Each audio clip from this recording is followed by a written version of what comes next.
Welcome to Wellness Made Easy with Wendy and Kirsten. Hi, I'm Wendy. After I graduated with my master's in wellness management, I started my own company, T2 Coaching, Health, Fitness, and Sport. And I'm Kirsten, an athlete, vegan, life coach, and girl mom, running a business focused on helping others create a life they love. We are here to explore all things wellness to help you become the person you've always wanted to be. So if that's why you're here, open your ears and your mind as we tackle the world of wellness together.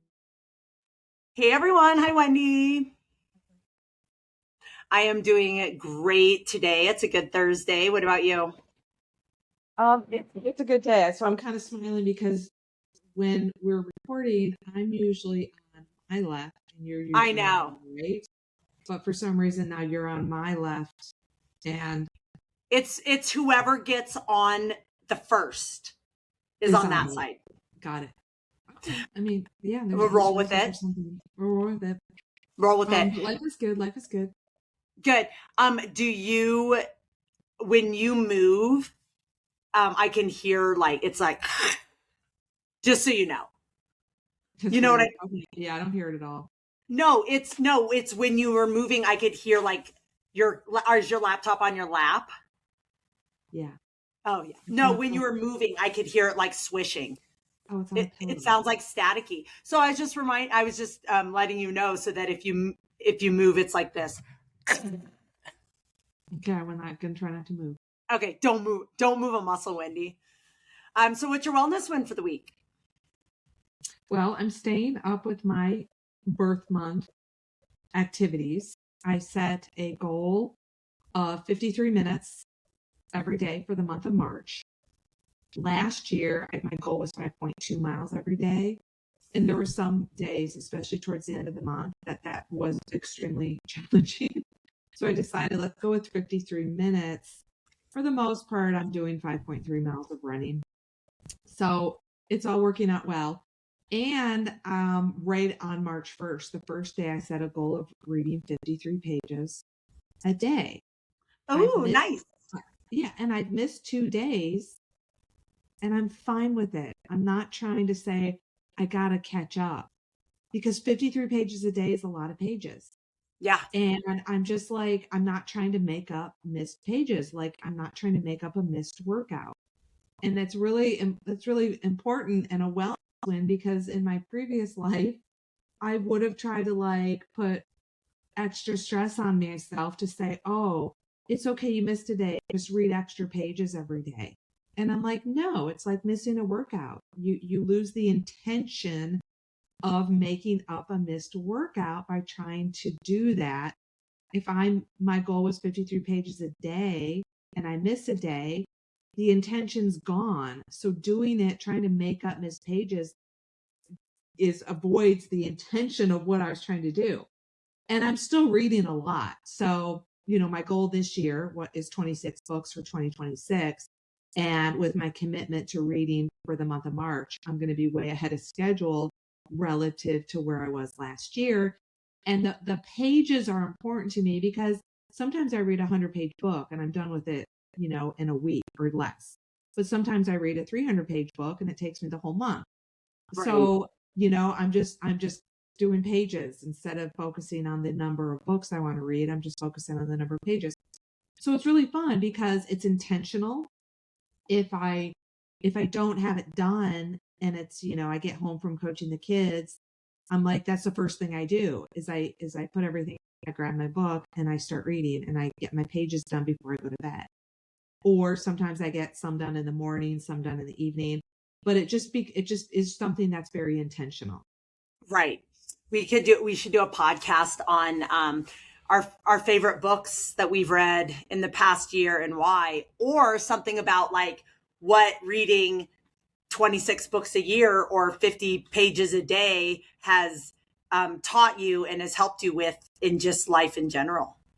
Yeah, I think that's because and the reason I thought of it is because reading, we always talk about, we talk about a lot of sport things and a lot of fitness challenges and, how to grow as athletes and in physical endeavors.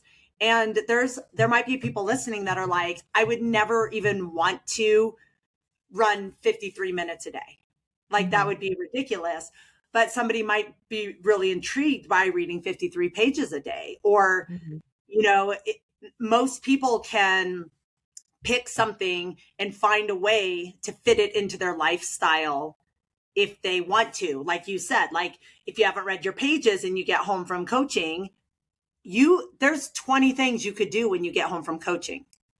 And you pick reading because that's what's important to you right now.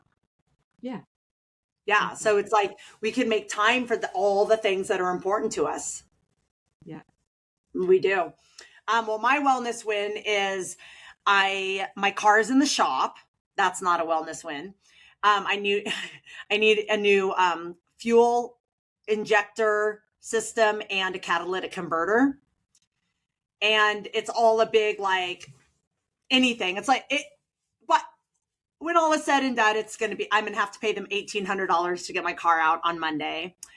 And you guys know all I've been doing is like, I've been selling like this for $5 and this for $8 and this for $2 and trying to like get my financial stuff on track. So all of a sudden I owe $1,800 and I'm like, no. But here's where the wellness win comes in. In the past, kind of like what you said, Wendy, in the past, I would have done this. In the past, I would have cried really hard when I got off the phone with the guy saying, this is what has to get done to your car. And I didn't. I was thinking of the good things. Like Cora and I are about to go on a road trip to California and my car is going to be safe.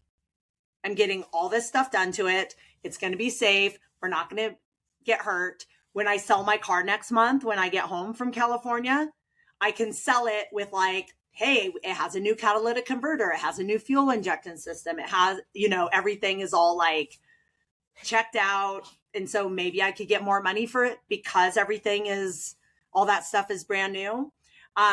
So it's a wellness win that I didn't freak out. I didn't cry. And I was really stressed out about it Monday. And all I wanted to do was eat a bunch of peanut butter and jelly tortillas. And instead, not on Monday, on yesterday after I talked to the guy, I dropped my car off Monday. I found out what was wrong with it Wednesday. And instead, when I was getting ready to coach at noon and I get to the gym at 11.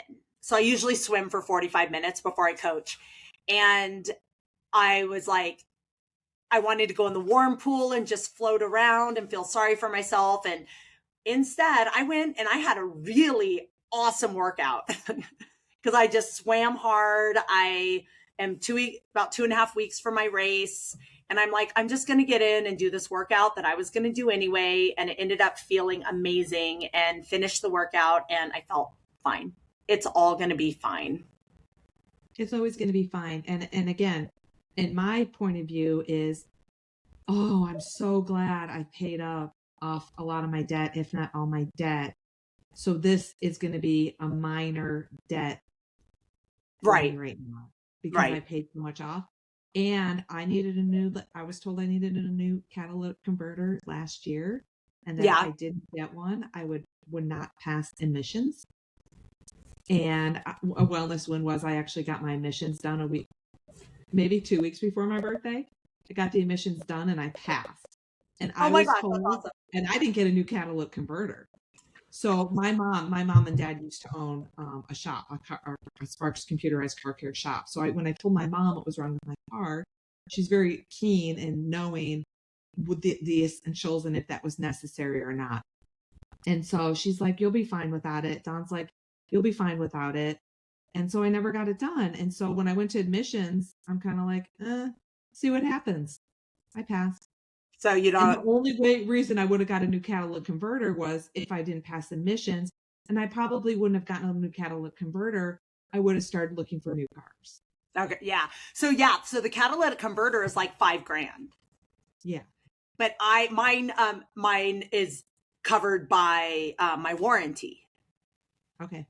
But this is what I'm grateful for. It's covered up to 80,000 miles. That's my warranty for the catalytic converter. My car is at 79,800. Nice. Yeah. So it's 200 miles under the warranty. So the problem is that since the fuel injector thing is leaking fuel and it mixes like my fuel and my oil, that's why the catalytic converter even was failing because of that. So if I didn't fix the thing that I have to get fixed, I would need a new catalytic converter again. And it wouldn't be covered by warranty because my warranty is going to be up in like a week. I drive it 1 week and there's my 200 miles. Yeah. That's so great. Lots of grateful things. And my mother, I've been borrowing her car, thank goodness. And I'm just so grateful that I have that because I drive around all day to all my different jobs. And I would have had to rent a car. And my mom's car has seat heaters, heated seats. It's my favorite. All right, you guys, enough about that. Geez, that was a lot. So Wendy and I are we wanted to talk a little bit today about discipline versus your beliefs and your philosophies. And if that doesn't make sense to you, what I mean is that Wendy and I both have people that say to us all the time, wow, you're really disciplined. So the fact that Wendy reads 53 pages a day for her birthday month, she's reading 26 books a month, she's running 53 minutes a year. That's what I meant. 26 books a year, like all this stuff. People would look at Wendy and say, wow, you're really disciplined. And, you know, when we do these workouts, I do my training almost every day. All the things I do. And people think the way we eat is discipline too, but that goes along with, it's not discipline. It's just our belief system. So I don't believe, and we've talked about a little bit about discipline and where it comes from. I don't believe I'm any more disciplined than anybody else. And I don't believe that everyone is disciplined. Either they're disciplined or they're not, because somebody might be disciplined in the way they exercise or eat, but maybe not in the way they spend money. So for me, example, I eat a certain way. I don't call it discipline. I'm a vegan for the animals. So my belief is eating meat and dairy harms animals. So it's not hard for me to, what other people would say, like, wow, you have a really disciplined diet. So it's all about kind of your belief in the end product. So if you are someone who, like people would say, I'm disciplined in my eating and my workouts.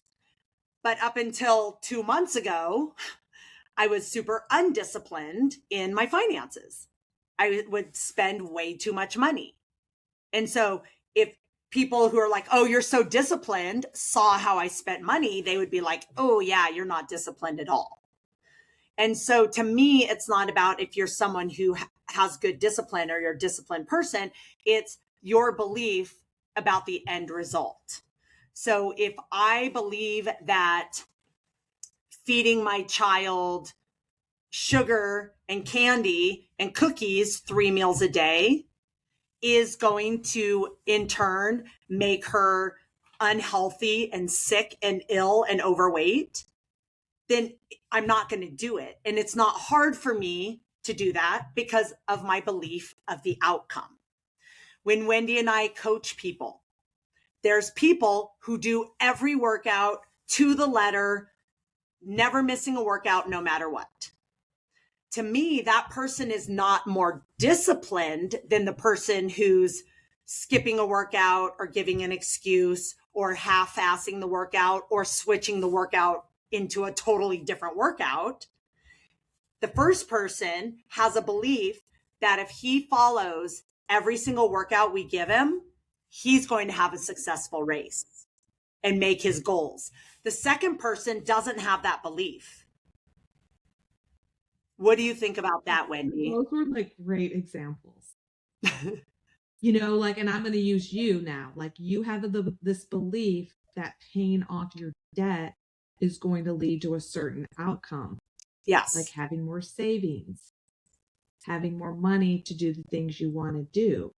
In reality, is spending money on, something that you really don't need going to benefit you in the long run. And so you're choosing not to eat out every day because that goes against your belief of saving money, because spending money is not saving money.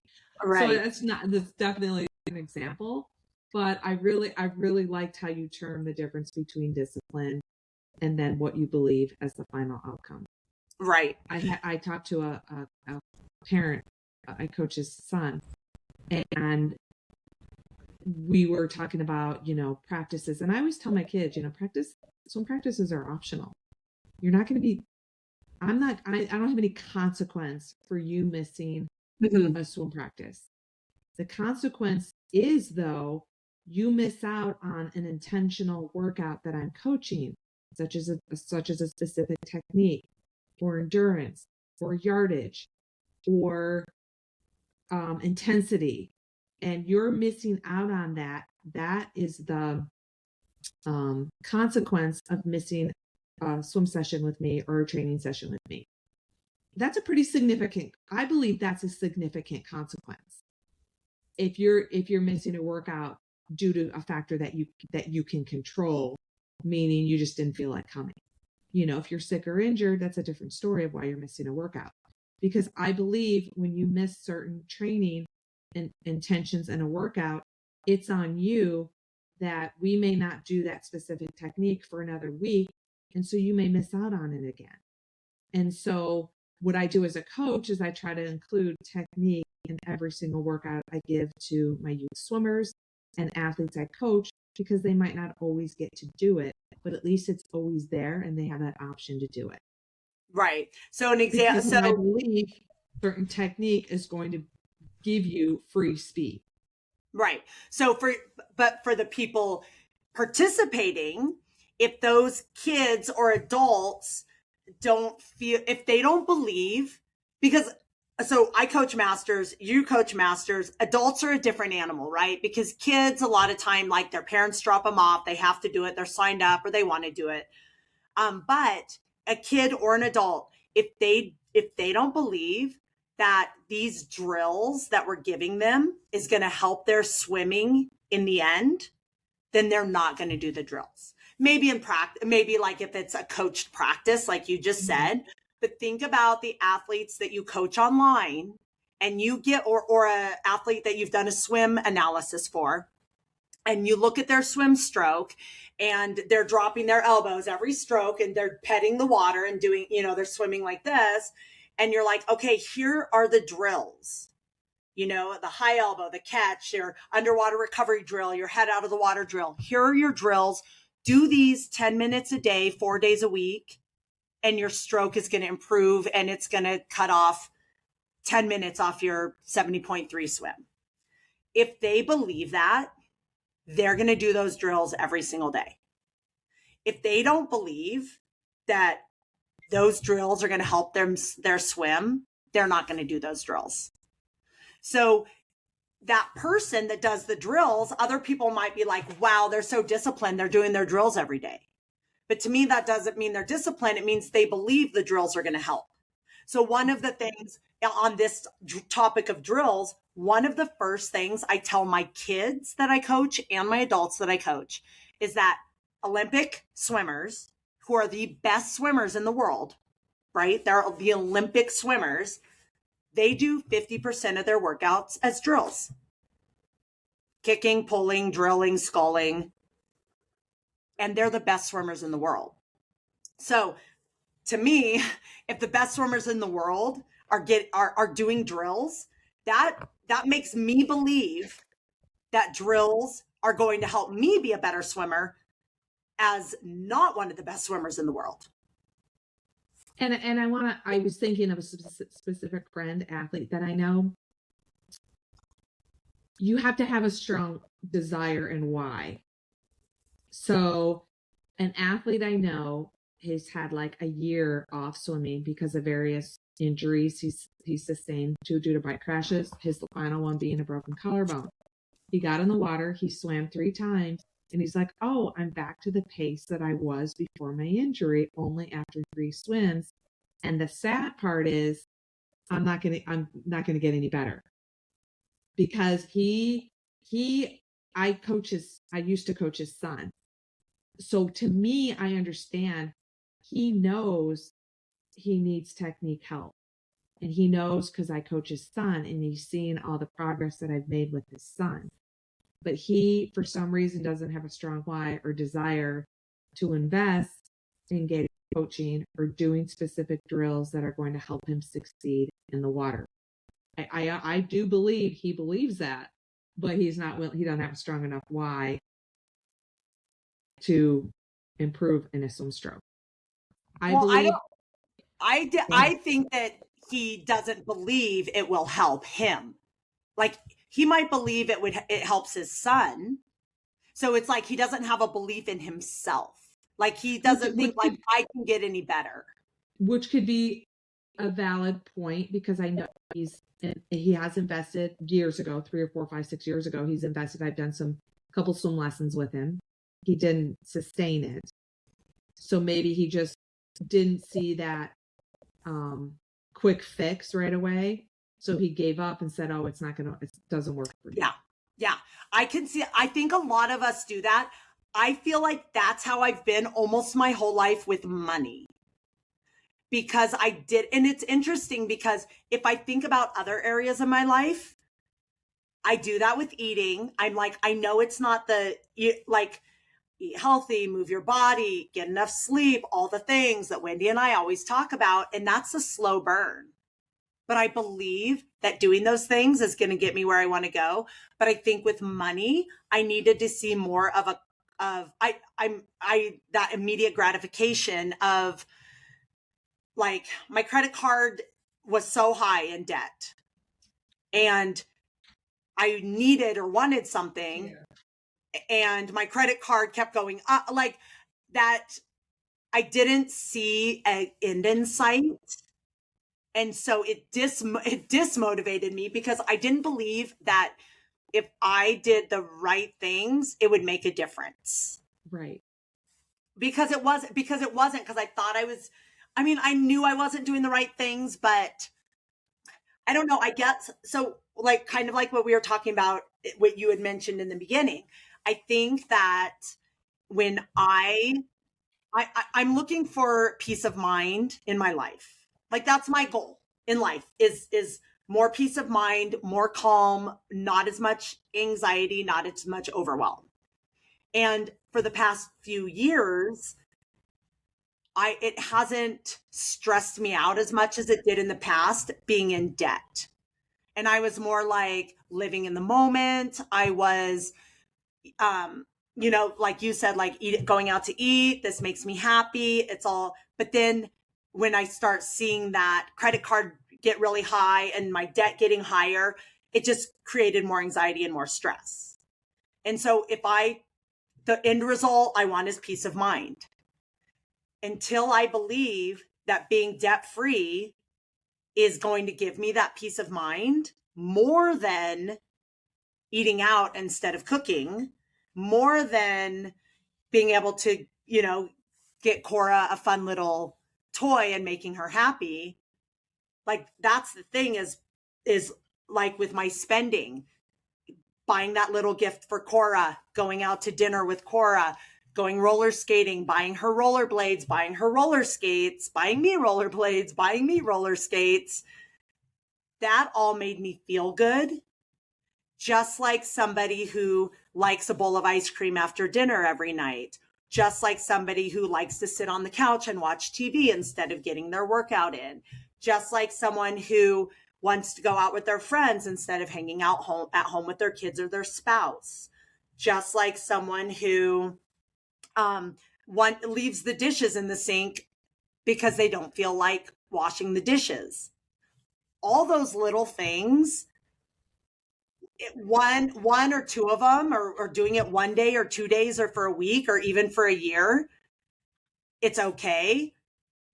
But over time, that adds up to things that we don't want, like debt or a divorce or gaining 20 pounds or losing all your fitness or, whatever. So I feel like when any of us are in a situation where we're not seeing the result we want, thinking about, do we really believe that what we are doing right now will lead us to that result. So with my spending, for a while there, I was like, you know what? I'll just keep paying my credit card minimums. I'll pay my car minimums. I just want to live the way I want to live. And that brings me the most peace of mind. But over time, that compounded everything didn't bring me peace of mind. Mm-hmm. So now I'm trying the opposite and getting out of debt and trying to save money and changing things in my life and see if that brings me the result I want. And if that brings me the result I want, then that's how I'm going to live. Just like the way I eat right now and the way I exercise right now and the way I train, it brings me the result I want. So I believe in my process.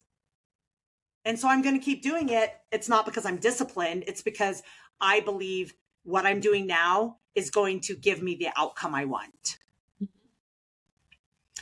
So I think that that's where a lot of us go wrong with saying, and Wendy and I have talked about this on another podcast when we're just like giving up. Like, I'm just not that kind of person. Or like Wendy's guy, the swim guy. I'm never going to get better than this. That limited mindset.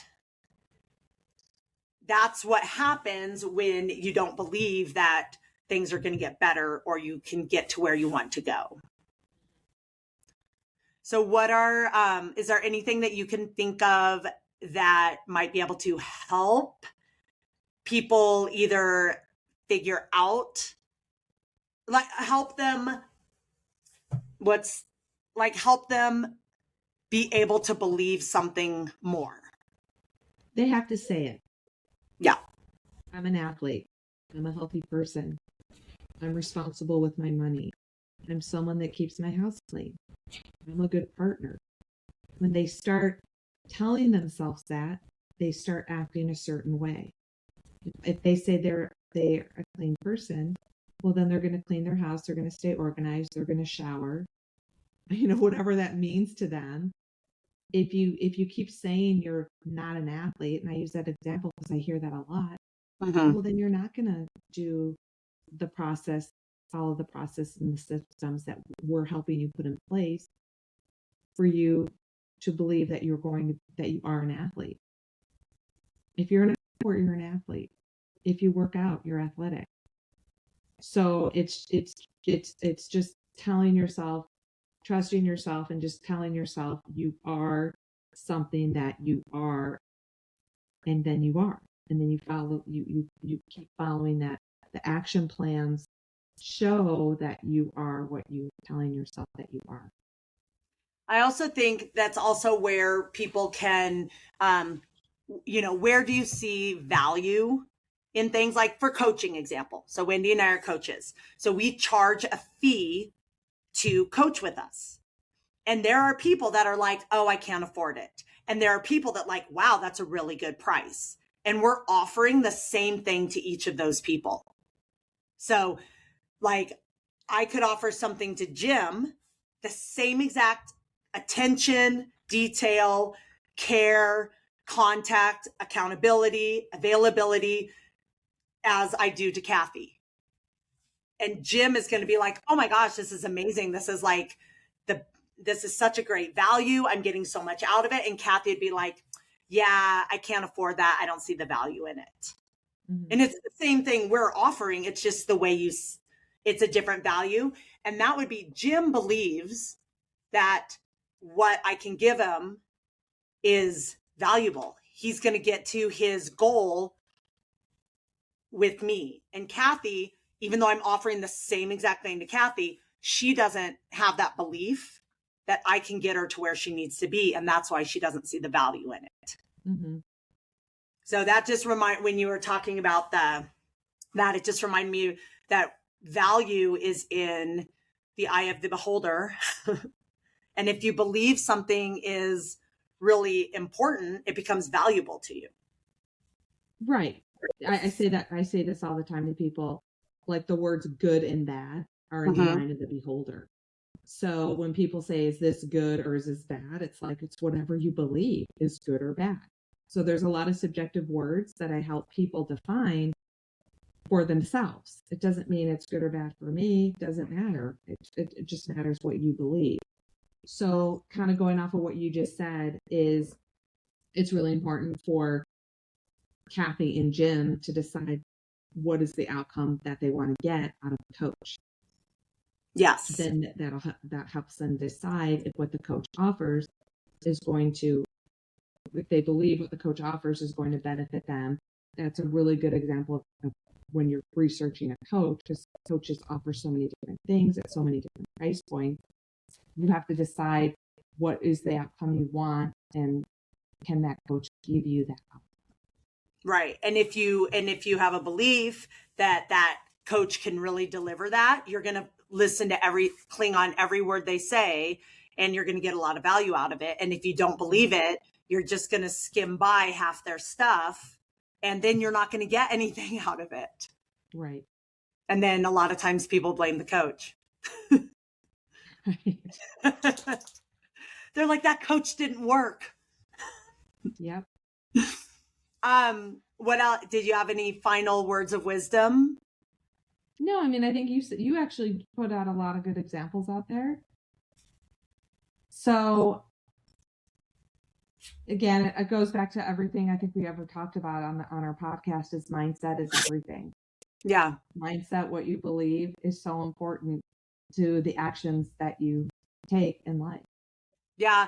And I think, you guys, if you're struggling with something in your life, think of like a category of your life, maybe you're struggling with, and look at what your belief is about that outcome. Because when I look at, Wendy and I truly believe, that's why we say it every other podcast: sleep, water, fruits and vegetables, movement. Like, these are the keys to a healthy, well-balanced life. And we believe that. So it's easy for us to keep those. They're part of who we are, because we believe, like the sleep consistency thing for me, that's never been a value for me. It's never been a priority. And now that I understand how important for me in my recovery to go to bed and wake up at the same time every day, and I've been practicing that for the last 6 months, even when it's hard. So last night is the night where I get home late and then I have to wake up early this morning. And I used to try to get a few things done last night. And now Wednesdays, I come home, I jump in the shower, and I go to bed.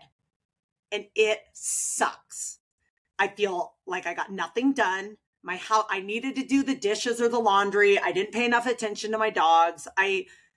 But I keep doing it because I believe that it's helping my health.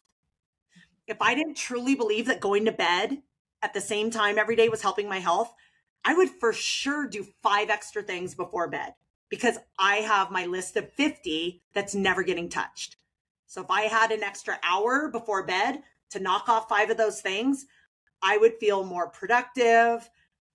But now that I understand and believe that sleep consistency is key to my recovery and wellness and well-being, that's what I do, no matter what. And that's not discipline at all. It was a change of my belief. Mm-hmm. So look at where you want to work on it, which area in your life could use a little bit of tuning up. Like for me this year, 100% with my finances. That's why I've been talking about it so much, because that's my focus right now. And look at what area you need to tune up, and look at your beliefs in that area. And if you don't believe if you don't believe that eating fruits and vegetables is going to make you healthy, then you're not going to eat fruits and vegetables. And then you have to ask yourself, what do I believe? What do I believe from a nutrition standpoint is going to make me healthy? Yeah. And then, look at that and maybe do your own research. Talk to people. When I think about the best I've ever felt in my life was in 2017, like the best physically. Like, I had so much energy. I was like, let's go every day. I was just on fire. And I'll tell you what I was doing. All I was doing is eating fruits and vegetables all day long. I just gotten divorced. I was living in my car and I would just go to the grocery store. I couldn't keep any frozen food. I didn't want to the only thing I literally ate 95% of my food was fruits and vegetables. And I lost a bunch of weight and people were like, oh, you're too skinny. And I was like, well, I'm pregnant now. So I must have been kind of healthy. But I was eating so many fruits and vegetables. And so I think about that when I'm like, oh, I'm really tired, or, I'm like, oh my gosh, I've only eaten one serving of fruit the last week, or, I've only eaten one salad in the last 3 days. And then I'm like, from past experiences, what makes you feel energetic and good. And it's fruits and vegetables.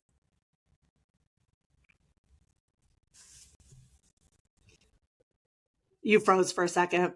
Yeah, so did you. Okay. Go ahead. No, I think we covered a lot. I think it's a good topic. I really am glad we did this topic. We talked about doing it last week, so I'm glad we did it. Yeah, me too. What are you most excited about for this next? Because we're skipping listener questions because our next podcast is going to be all listener questions. So what are you most excited about in this upcoming week? The indoor triathlon that I'm hosting at Life. Oh, yay. So you guys are doing it. How many people do you have signed up, or do you know yet? Have 65. And no way. We think we can get 80. We think we can get 80, but we're happy with 65. My friend Danny, who I'm doing it with, she did it in September and she had 40. And I just volunteered to help like the day before they raced because I didn't really know anything about it. So I helped with the pool stuff, and then I jumped in and I was in the last wave. So now I'm like co-race director person with her. So it's great. It's great that we have 65, 25 more than last time. And I still think we have with a week left to go before the event, we can get close to 80. That's awesome. Nice job. Yeah, thanks. Yeah, I can't wait to hear about it. I'm most excited about, I'm starting my taper for my race. It's in 2 weeks. And I like tapering because I do block off quite a bit of time for training. Not like I used to, but I mean, like I still do like 8 to 10 hours a week for training, which if you think about it is still, hour and a half to 2 hours a day. And, I like tapering because I cut down on my hours and then I do some shorter, harder stuff. And I like to see my speed go up a little bit. I like to spend a little more time recovering and feeling primed and prepped for my race. So tapering, I used to dread it and now I really love it. Yeah, I love it too. I know. So we have a whole episode on tapering if you guys are curious about tapering. Or you can ask us for our next week's podcast. We're going to ask us anything. So yeah. Awesome. Well, thanks, Wendy. It was good to see you. And if you guys need anything or have any questions or have any topics you want us to discuss, we would be happy to hear about it. Make it a great day. Thank you. Bye, guys. Thank you for listening to Wellness Made Easy with Wendy and Kirsten. If you want to learn more about us or anything we talked about today, check out the links in our show notes. We would love to know what you think of our podcast and what you want more of. So drop us a comment, send us a message, and help us out by leaving us a rating and a review. And don't forget to let us know your wellness win for this week. Thanks for listening. Make it a great day.